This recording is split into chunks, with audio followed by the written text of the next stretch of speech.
Kali ini kita akan membahas alur cerita film ke-23 dari seri film James Bond yang berjudul Skyfall. Dalam film ini, James Bond yang diperankan oleh Daniel Craig harus menghadapi seseorang mantan agen MI6 bernama Silva yang diperankan oleh Javier Bardem yang menyimpan dendam pada atasannya yaitu M. Bagaimanakah alur ceritanya? Mari kita bahas alur cerita filmnya. Film berawal dengan memperlihatkan James Bond yang sedang masuk ke sebuah ruangan. Di dalam ruangan, Bond menemukan dua orang yang sudah tewas dan rekannya yang bernama Ron Son yang mengalami luka tembakan di bagian dadanya dan mengalami pendarahan yang cukup parah. Bond melihat harddisk di laptop sudah hilang. Kemudian, M yang sebagai pimpinan MI6 meminta Bond mencari harddisk yang sudah terlepas dari laptopnya. Bond langsung bergegas mengejar pelakunya. Dia keluar dari ruangan tersebut dan rekannya yang bernama Moneypenny sudah menunggu dan membawa sebuah mobil jeep. M memerintahkan bahwa tersangka yang membawa kabur harddisk yang berisi daftar penting harus bisa Bond dapatkan kembali. Aksi kejar-kejaran antara Bond dengan tersangka di tengah keramaian penduduk terjadi.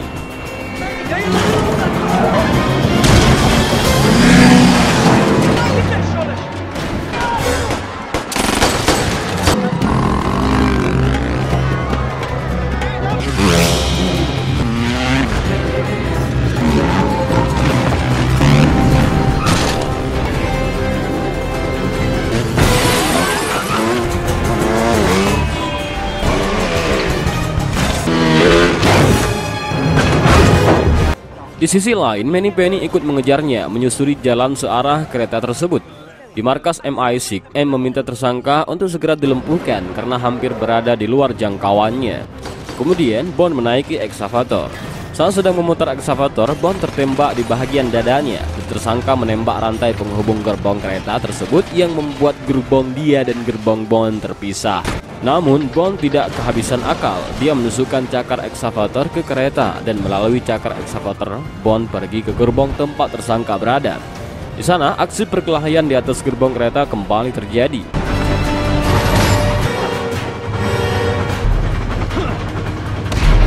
Saat kereta memasuki terowongan, Moneypenny bersiap dengan snipernya untuk membantu Bond menangkap tersangka. Tetapi Moneypenny tidak dapat menembak karena Bond berada terlalu dekat dengan tersangka. Karena didesak oleh M, Moneypenny kemudian menembak, namun tembakannya mengenai Bond yang membuat Bond terjatuh ke dalam sungai. Dan tersangka berhasil lolos bersama harddisk yang dicurinya. Dan inilah film Skyfall. 3 bulan kemudian, di markas MI6 di London, Bond dikabarkan telah tewas dalam tugasnya. Keesokan harinya, M menemui Mallory, yaitu ketua komite intelijen keamanan.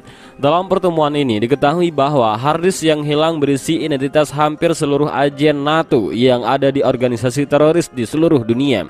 Dan Perdana Menteri khawatir tentang hal ini. Akibatnya dalam waktu 2 bulan ini, M akan menjalani proses penggantian atau pensiun dini. M menolaknya dan bersikeras tak akan meninggalkan departemen MI6 dalam kondisi terburuk dan akan menyelesaikan seluruh tugasnya. Saat dalam perjalanan pulang, Tanner yaitu asisten M mendapat sinyal enskripsi dari jaringan yang tidak diketahui yang telah membobol harddisk yang dicuri 3 bulan yang lalu. Setelah dilacak, sumbernya berasal dari komputer M. Ketika Tanner mencoba untuk mematikan laptopnya, peretas itu mengirimkan GIF foto M dan menuliskan kata-kata "Ingat dosa-dosamu". M bergegas kembali ke markas dan ketika mobil mereka hampir sampai ke markas, mobil mereka dihadang oleh polisi. M keluar lalu melihat ledakan di markas MI6. James Bond yang nyatanya masih hidup berada di sebuah desa di daerah pinggiran pantai dan terlihat aksi Bond yang baru di mana Bond meminum dengan kalajengking beracun di tangannya, kemudian dipertontonkan kepada banyak orang. Keesokan harinya, Bond yang sedang berada di bar melihat tayangan CNN yang mengabarkan serangan teroris terhadap markas MI6 yang menyebabkan 6 orang meninggal dan banyak yang terluka. Sedangkan di tempat lain, M memandangi peti jenazah anak buahnya dan M bertekad akan mencari pelaku kejahatan ini. Kemudian M pulang ke rumah. Saat di rumahnya, M mendapati Bond yang sudah duduk di jendela kamarnya. Mereka satu sama lain saling kecewa. Di sini, M merasa kenapa Bond tidak menelponnya jika dia ternyata masih hidup. Di sisi lain, Bond sendiri merasa sedang menikmati kematiannya karena kecewa kenapa detik-detik dia akan menangkap pelaku malah dirinya yang menjadi sasaran tembak. Dan M tidak meminta maaf kepadanya. Tujuan Bond kembali adalah karena dia mengetahui bahwa markasnya diserang dan MI6 membutuhkannya. Kini Bond siap untuk bertugas, namun dia harus mengikuti seleksi tes terlebih dahulu untuk dinyatakan siap dinas aktif dan boleh bertugas jika dinyatakan lulus. Bond kemudian menjalani tesnya di markas baru MI6 yang berada di bagian bawah bangunan. Tes diawali dengan tes fisik. Bond yang awalnya seperti kuat, nyatanya dia sangat kelelahan. Ketika menjalani tes menembak, dia pun gagal untuk mengenai sasaran dan rasa sakit di bagian dadanya kembali terasa. Tes selanjutnya yaitu tes psikologis. Dalam tes ini aturannya cukup mengucapkan kata yang pertama dipikirkan di kepalanya. Ketika menyentuh kata yang terakhir yaitu Skyfall, dia langsung mengakhirinya. Kemudian Bond masuk ke sebuah ruangan ganti untuk menyobek bahagian luka yang berada di dadanya. Dan ternyata di dalamnya masih terdapat sisa pecahan peluru. Lalu Bond meminta rekannya untuk menganalisa pecahan peluru tersebut dan hanya M yang bisa melihat hasilnya. Keesokan harinya, Bond bertemu dengan Moneypenny yang sebelumnya salah sasaran menembak dirinya. Moneypenny meminta maaf kepada Bond, lalu Bond bertemu M. Tak lama kemudian, M kedatangan Mallory yang tidak begitu menyukainya. Di hadapan Mallory, M mengungkapkan bahwa Bond lulus meskipun hampir gagal dan dia dinyatakan kembali dinas aktif. Mallory yang sentimen tidak suka dengan hal itu. Ketika Bond akan keluar, Mallory mengucapkan kata-kata, "Kenapa kau tidak menikmati kematianmu?" Bond hampir terpancing, akan tetapi M membelanya. Mallory yang kesal segera meninggalkan ruangan tersebut. Lalu Bond kembali ke Tanner yang sudah menemukan hasil dari analisa pecahan peluru tersebut. Hasil dari analisanya adalah benda yang terdapat di bagian dada Bond, yaitu selongsong tanpa uranium kelas militer yang jarang sekali orang miliki. Tanner memperlihatkan foto beberapa yang memilikinya dan Bond mengenali salah satu pelakunya, namanya adalah Patrice. Tanner melalui CIA mendapat informasi 2 hari lagi Patrice akan berada di Shanghai dan Bond ditugaskan untuk berangkat ke Shanghai. Ketika Bond pergi meninggalkan Tanner dan M bilang bahwa Bond sebenarnya tidak lulus tes. Sebelum berangkat ke Shanghai, Bond bertemu dengan rekan barunya, sang ahli IT yang disebut Q. Q memberikan dokumen keberangkatan Bond serta sebuah pistol khusus yang menggunakan sistem deteksi sidik jari dan sebuah pemancar radio. Di Shanghai, Bond mendapat pesan kode pesawat dan jam kedatangan Patrice. Keesokan harinya, Bond datang ke bandara dan melihat Patrice keluar dari bandara. Kemudian Bond pun mengikutinya hingga sampai di sebuah gedung. Di sana Patrice menjalankan misi jahatnya. Patrice membunuh petugas keamanan di sana. Bond yang sudah dibekali pistol pun mengikutinya. Ketika Patrice naik lift, Bond berlari dan meloncat naik di bawah lift tersebut. Namun, karena fisiknya masih belum sempurna, Bond tampak lelah sampai akhirnya lift tersebut berhenti. Bond melanjutkan pengintaian dan terlihat Patrice sedang mengeluarkan senjata dan merakitnya. Patrice merencanakan sebuah bentuk pembunuhan. Di seberang gedung terlihat beberapa orang dan seorang perempuan sedang mempersiapkan sesuatu. Ketika target sedang duduk dan melihat sebuah lukisan, Patrice langsung melancarkan aksinya dengan menembak kepala targetnya. Bond yang sudah diketahui Patrice hampir menjadi sasarannya. Aksi pertempuran terjadi hingga pada akhirnya Patrice terjatuh dari gedung tersebut. Hal itu membuat Bond kesal karena ia tidak bisa mendapatkan jawaban untuk siapa Patrice bekerja. Kemudian perempuan yang ada di gedung melihat kejadian tersebut. Lalu Bond menemukan sebuah logam koin yang berlogokan naga dan di pinggirnya serta terdapat tulisan Macau di koper yang dibawa Patrice. Di tempat lain, M yang sedang membuka laptop mendapatkan pesan dari sang teroris yang mengingatkan bahwa 5 nama agen intelijen di dunia yang akan mati setiap minggu. Kemudian muncul lagi pesan terakhir yang sama, yaitu ingat akan dosa-dosamu. Kini Bond berada di Macau. Di hotelnya Bond didatangi oleh Moneypenny yang membawa pesan penting untuknya. Namun Bond curiga bahwa Moneypenny adalah orang suruhan Mallory. Bond yang mendapat petunjuk dari logam yang berlogokan naga sekarang berada di sebuah kasino di Macau. Sesampainya di dalam, Bond ditemani oleh Moneypenny. Namun mereka berdua berpura-pura tidak saling kenal dan berkomunikasi menggunakan mic yang tersembunyi. Lalu Bond menukarkan logam yang berlogokan naga kepada kasir. Pada saat menunggu, Bond melihat ada wanita yang sebelumnya melihat Bond membunuh Patrice.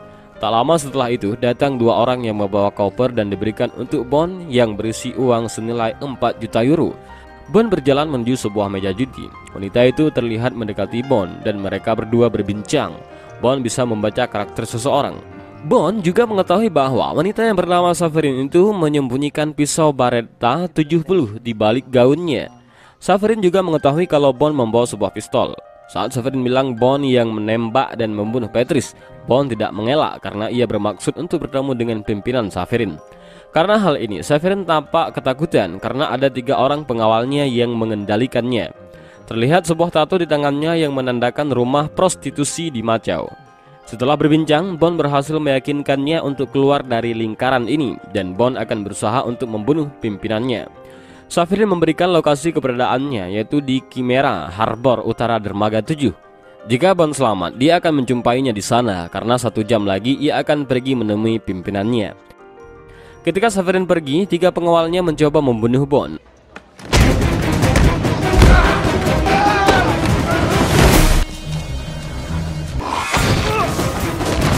Sampai akhirnya Bond bisa mengalahkan semua pengawal Severin. Di sisi lain, M yang bertemu dengan Mallory menjelaskan bahwa pelakunya diduga adalah orang yang dekat dengan mereka dan dia posisinya sama seperti Bond. Posisi yang dianggap Mallory tidak ada dan disebut bayangan. Keesokan harinya, ternyata mereka berdua sudah digepung. Tanpa diketahui, Bond langsung menyalakan alat pemancar radio mini agar posisinya diketahui oleh Q dan markas MI6. Dengan keadaan tangan diborgol, mereka semua sampai di pulau terpencil yang telah ditinggalkan oleh penduduknya karena dianggap telah terkontaminasi senjata kimia. Lalu Bond dan Severin dipisahkan. Bond masuk ke sebuah ruangan yang dipenuhi oleh jaringan kabel. Tak lama kemudian, pimpinan penjahat datang. Dia bernama Silva. Silva bilang dulu dia menjadi agen andalannya M. Kemudian dia berkhianat pada negaranya dan menjadi seorang teroris. Hal ini persis seperti apa yang dikatakan oleh M kepada Mallory, bahwasanya musuh utamanya adalah orang yang dekat dengan mereka. Inilah jawabannya kenapa jaringan markas MI6 bisa dibobol dengan mudah. Bahkan Silva tahu bahwa Bond hanya mendapatkan nilai 40 dan tidak lulus tes. Lalu Silva mencoba untuk mencuci otak Bond bahwa M hanya memanfaatkannya seperti dahulu kepada dirinya. Silva mengajak Bond untuk bergabung dengannya dengan jaringan internet yang dia miliki. Dia dapat mendapatkan apapun di pulau itu. Segala kejahatan dapat dilakukan dari tempat itu. Namun Bond berpikir sehat dan tidak setuju dengannya. Ketika dibawa keluar ruangan, tampak Severin sudah terluka dan tangannya terikat. Silva menaruh sebuah gelas minuman di atas kepalanya dan dia meminta Bond untuk menembaknya terlebih dahulu. Bond terlihat sangat gemetar dan tembakannya meleset. Kemudian giliran Silva. Silva yang memang berniat membunuhnya menembak Severin hingga mati. Namun tidak bagi Bond. Bond berkelahi dan mengalahkan semua anak buah Silva, dan yang tersisa adalah Silva seorang diri. Dan tim akhirnya datang dan menangkap Silva. Silva yang ditahan dalam sebuah ruangan di markas MI6 didatangi oleh M yang dulu menjadi pimpinannya. Dan di sini Silva merasa telah dikhianati M. Dia menderita selama 5 bulan kurungan tanpa udara demi menutupi sebuah rahasia MI6. Hanya satu hal yang dia ingat, sebuah kapsul sianida yang disimpan di balik giginya. Kemudian dia pun menelannya, namun kematian tidak datang kepadanya. Silva memperlihat bahagian wajahnya yang rusak kepada M. M langsung pergi dan bergegas menghadiri penyelidikan dengan menteri terkait masalah kebocoran intelijen. Sedangkan Bond akan meretas komputer Silva dan mencari daftar rencana kejahatan selanjutnya. Kemudian Bond bersama Q mencoba meretas komputernya Silva. Dan ketika proses peretasan dimulai, Silva seperti merencanakan sesuatu dan terungkap sebuah terowongan kereta tua yang menjadi targetnya berada di jalan Grand Borough. Tiba-tiba setelah mendapatkan sebuah kata kunci jaringan keamanan, markas MI6 terbalik diretas. Seluruh pintu keamanan di gedung itu terbuka. Menyadari akan hal ini, Bond lari ke tempat Silva ditahan dan ternyata dia telah kabur melalui lorong bawah tanah. Bond yang mengejarnya terjebak karena akses pintu masuknya terkunci, sedangkan kereta hampir tiba. Bond menembak pintu dan masuk ke terowongan sebelum kereta datang. Silva yang telah merencanakan semua ini sudah berganti kostum menyamar menjadi seorang polisi. Bond meminta info kepada Q di mana keberadaan Silva, hingga akhirnya Q mendapatkan Silva yang telah masuk ke dalam kereta. Bond segera melompat ke kereta api yang sudah melaju.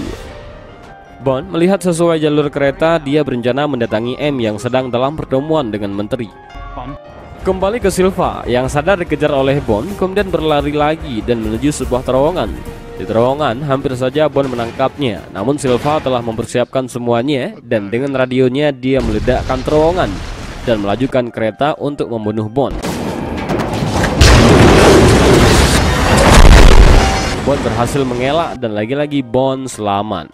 Sedangkan Silva dan anak buahnya sampai di tempat penyelidikan, di mana M sedang berbicara kepada menteri bahwa dia khawatir teroris saat ini bukan lagi berada jauh, tetapi sangat dekat dengan mereka seperti bayangan. Dan kemudian Silva masuk dan menembak banyak orang. Kemudian Bond datang dan M berhasil terselamatkan. Silva pun berhasil kabur.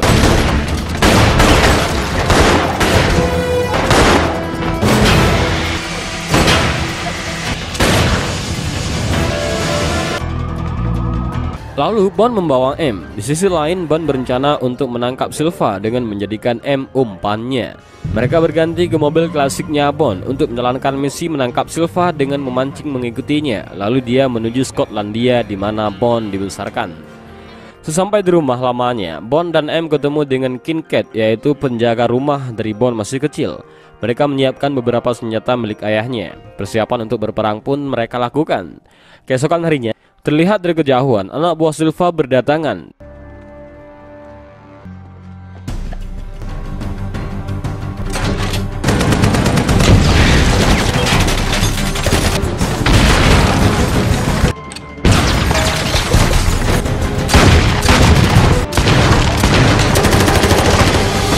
Namun tak diduga, datang sebuah helikopter tempur yang menembaki rumahnya.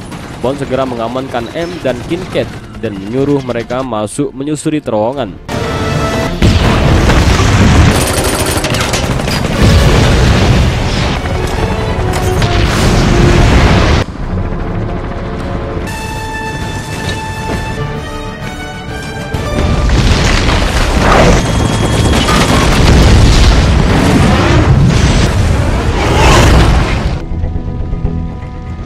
Silva beranggapan bahwa Bond telah tewas. Silva segera menemui M di rumah aman.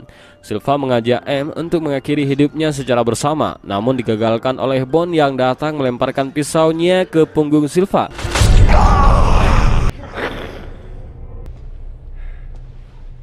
Yang membuat Silva tewas di tempat. Dikarenakan luka M yang semakin parah, M pun meninggal di pangkuan Bond. Di akhir cerita, Bond mendapatkan kado peninggalan dari M, dan terlihat juga Mallory sudah menggantikan M dan menjadi pimpinan barunya yang bernama M. Dan film pun selesai.